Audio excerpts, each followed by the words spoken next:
Today we're talking CapEx projects and how you can make yours more successful.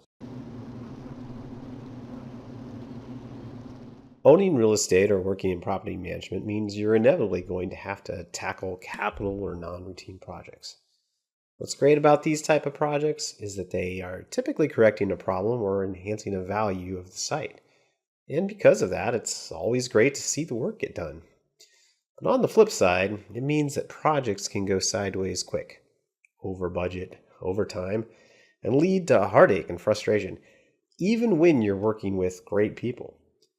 I'm here to share some practical tips to allow you to successfully execute projects, keeping them on track and minimizing frustration. In this episode, we're going to go through a deep dive and arguably cover the most important topic, understanding the project. In the following shows, we'll cover putting together a scope of work, bidding contracts, and then managing the work all the way through closeout. And whether your projects are big or small, these principles will set you up for success. So, let's get started. Part 1. Understanding the project. It always starts with why. Every project needs a clear why. What are you trying to achieve, and what does success look like? This clarity drives decisions on scope, timeline, quality, and cost. We'll ground this discussion with considering 2 multifamily projects, a roof replacement and a pool remodel. For the roof replacement, we'll assume that we're dealing with a pitched roof that currently has architectural style shingles, and that's at the end of its useful life. The on-site management is seeing increasing costs for repairs and the accompanying resident frustrations with leaks. Now, the owner is happy with the look of the site, where it sits in the market, and is really focused on a 5 to 10 year hold, maybe longer, before they'll look to do any other things with the assets. The other example we'll consider is a pool remodel. An inspection report would say it's good for its age.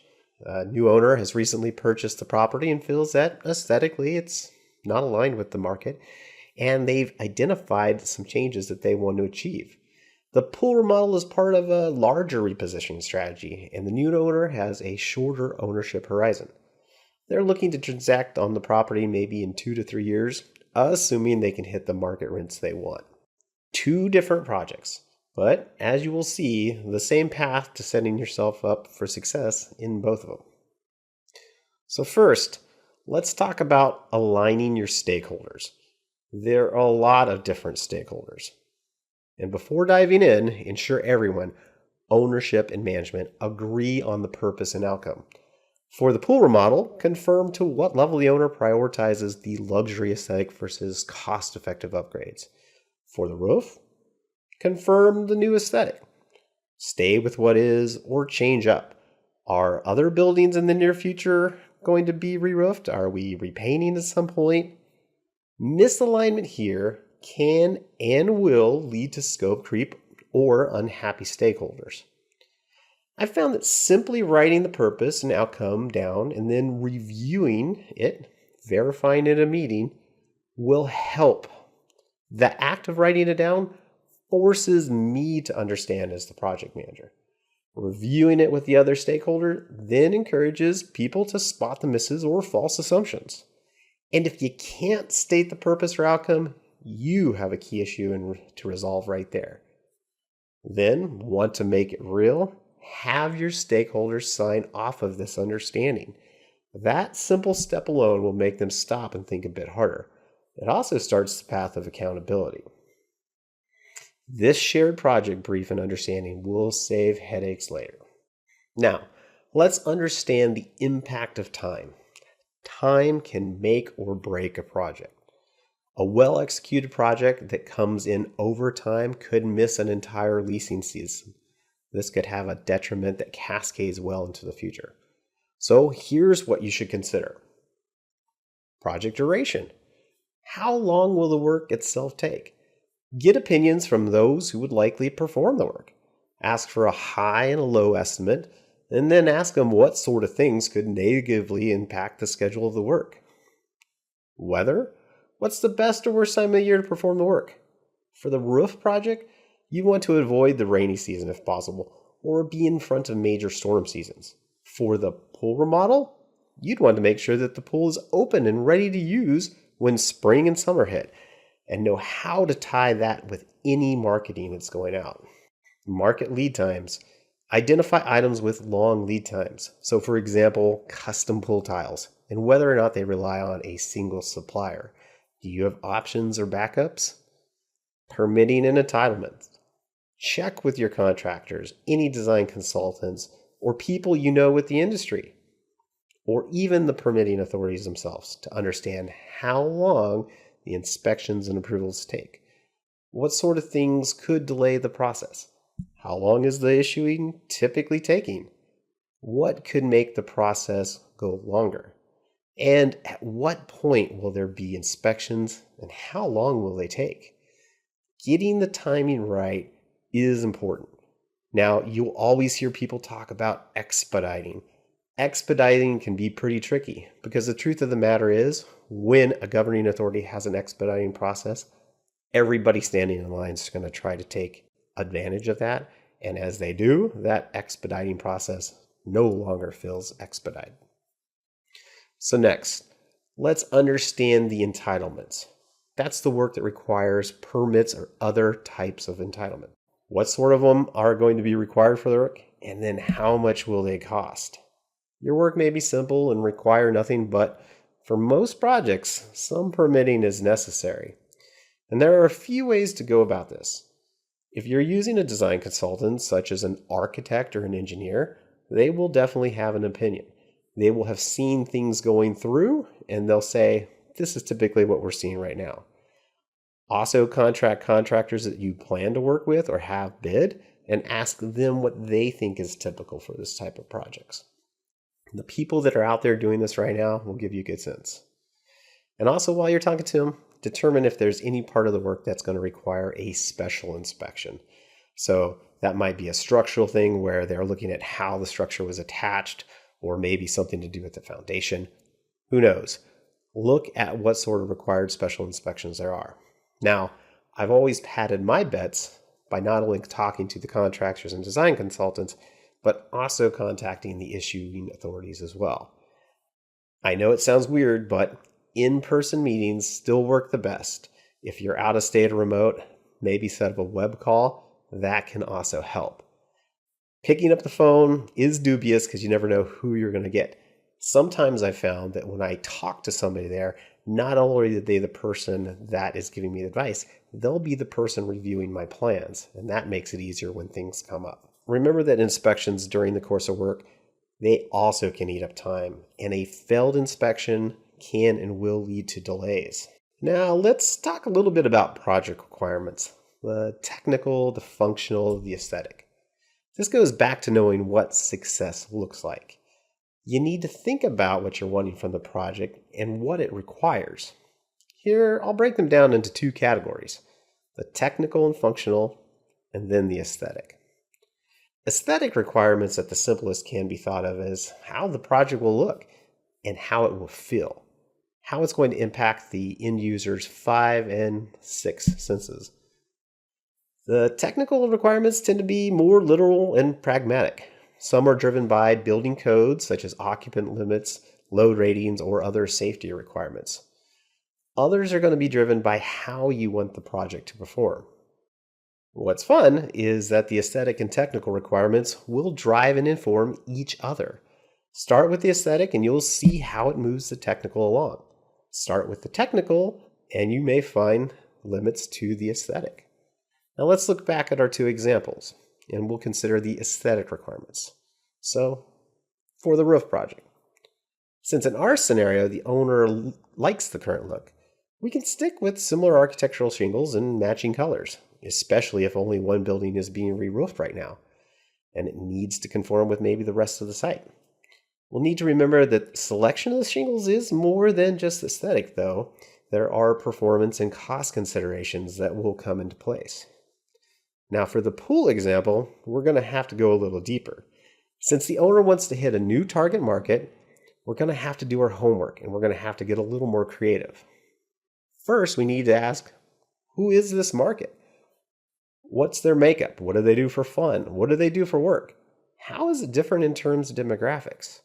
If you're targeting active senior versus an undergraduate student housing, you're aiming for different things. And then, what does the competition have in terms of amenities? What do they look like and how can you compete? What are the opportunities your space has? What are the constraints? No two sites are built the same way. Some will be bigger, some will be smaller. You're going to have to adapt. But ultimately, you have to understand and mark what you're aiming at and how you want to stack against it. There are some basic things we can consider here with the pool, like colors, style of furnishings, the pool tile. Should we add visual interest with things like maybe a deck level fountain? If we're trying for a deck level fountain, can we? Will it be allowed?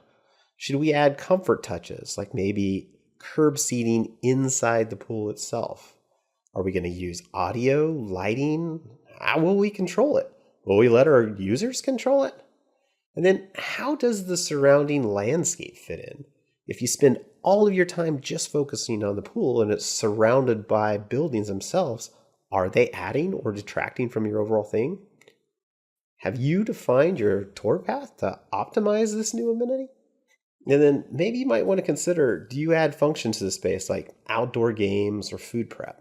And most importantly, you should probably consider that with any features, how and who will be maintaining it?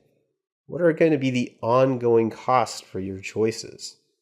I've seen some knockout looking spaces get derailed after the fact because the on-site staff could not maintain the look of the work. White cushions, I'm looking at you. Now, technical and functional requirements. Let's consider the technical and functional requirements for this work. On the roof, has there been an updated wind rating or storm requirements that we now have to conform to? Some areas have seen a lot of insurance losses and they've updated their codes to match. This might change what you're selecting and how you're doing it. And then, are you aiming for any sort of energy efficiency or any changes like that? What's the type and weight of underlayment that goes with this? What does the manufacturer recommend? Does it change the warranty any if you choose a different type of underlayment? Are you going to replace the flashing roof jacks and all the ancillary components of the roof? Or are they good enough to maintain? Is there wood that's rotted and needs to be replaced? How do you know? How do you account for that? Are there gutters on the roof? If not, should there be? For the pool, will this remodel trigger any code or compliance changes in the pool itself or maybe the pool barrier? How do these changes impact your desired design? What's the targeted life expectancy for the furnishings? There used to be a time and day when you'd have an aluminum frame with vinyl straps. Those things would last forever and you could simply restrap them in a couple of years and get a totally new look. But modern fabric designs look great when they're new, but they get soiled easily or they get rotted by the suns. Are the fabrics rated to be in full sun? Are you wanting years of use? Or are you good to refresh the furnishings every couple of seasons? And then, how does this design affect the day-to-day operation of the pool? Are you converting to something like salt water? Are you adding chemical feeders that will impact that day-to-day oversight? Will your average maintenance team be able to maintain, or will special training be needed? If something's special, be advised that could be hard to maintain. The aesthetic technical requirements often influence each other. A sleek pool design might require pricier materials, while code-driven changes could ultimately limit your aesthetic choices. And here's the trick. You might not yet know what these are. You, after all, don't know what you don't know. So it's time to study. Reach out to your contractors, ask peers, be ready to ask why it is or isn't necessary, and what sort of things might limit you. Now, let's consider and assess project risk. Things go wrong. Plan for it. Identify what risks look like and what they might be. Be ready to contain them. Here are some examples. Unexpected costs. For the roof, hidden structural damage could inflate your costs. Your roof might look fine from the surface, but peel back that veneer and watch out. The pool, custom features or finishes might exceed the budget unless you've set some pricing constraints, like adding material allowances early. Consider resident disruptions. Roof work can be noisy. It will have an impact. You're going to have to secure areas of the building and make sure that they're safe. Pool closures can and will frustrate residents. Communicate your timelines early and offer alternatives. Maybe you give discounted gym access during pool downtime. Capital projects affect residents, so plan to minimize those disruptions. For the roof replacement, try to schedule noisy work during the weekdays and communicate your timelines clearly and early. For the pool remodel, notify residents of the closure dates and consider temporary amenities to maintain the goodwill. Remember, a little communication always goes a long way. Contractor reliability. Your choice of who will perform can and will have an impact, and they might even take the best project plan. Now, selecting a contractor is a video for another time, and there's a lot to go into there. But here, I'll just say that you must vet your contractor's track records to avoid delays or quality issues. Build a contingency plan into your budget and timeline. How much? Well, that depends on what's still unknown or uncertain. If I'm early on, I might typically go 10 to 20%, depending on how much is still hidden, things that I haven't seen. If I'm late stage, I've done some discovery and had a lot of looks, I'll drop it to 5 or so percent, but I'll always keep some level of contingency. Now, I've got to be mindful, too much contingency can derail the project or mean that you miss out on other opportunities. Another big thing I want to go into is an often overlooked detail in planning, and that's understanding your funding. You have to know how you'll pay for the project early on. Do you have cash on hand, or are you going to draw from specific proceeds? At least those custom pool tiles might need a deposit to secure them, so you have to plan their cash flow. Now, some projects and work will require mobilizations up front. They'll have deposit for long lead materials or staging crews and resources. And contracts may tie payments to project milestones. Misaligned funding can and will delay work or strain relationships. You have to remember that contractors are juggling resources and numerous other projects beside yours. So make sure yours stays on track and is preferred by smooth payments. A last note there, if your cash is tied to capital funding requests through a lender, know exactly how that process is going to work and what is required to draw those proceeds. Advise your bidding contractors of any requirements up front and build it into your contract documents. Last thing here, leveraging tools for planning. Unless you've got a super simple one-off or small project, you're probably going to need to use some level of project management tools to track timelines and budgets. Spreadsheets can be a simple way, but you got to realize the limit of your ability to report and reuse these things. The right software can and will help you track documents, build your projects out, keep all the stakeholders aligned in the reporting side of things, and really ensure that nothing falls through the cracks. Good software will help you track the costs, bids, related documents, status approvals, and more in one place that's easy to get to and share. It will allow roll-up reporting, especially useful if you're tracking multiple projects across multiple assets with multiple stakeholders. Now, naturally, we're a bit biased here as that was one of the aspects Elucidant was built for. So wrapping up this part, planning capital projects takes effort, but it's worth it. Clarifying your why, aligning stakeholders, mapping out time and title requirements, risk, resident impacts, sustainability, and funding let you create a solid project scope. This sets us up to go and solicit bids effectively, which we'll cover in a following video. I hope you found this information useful. If you had, subscribe, check us out on our LinkedIn page, and we'll see you on the next one.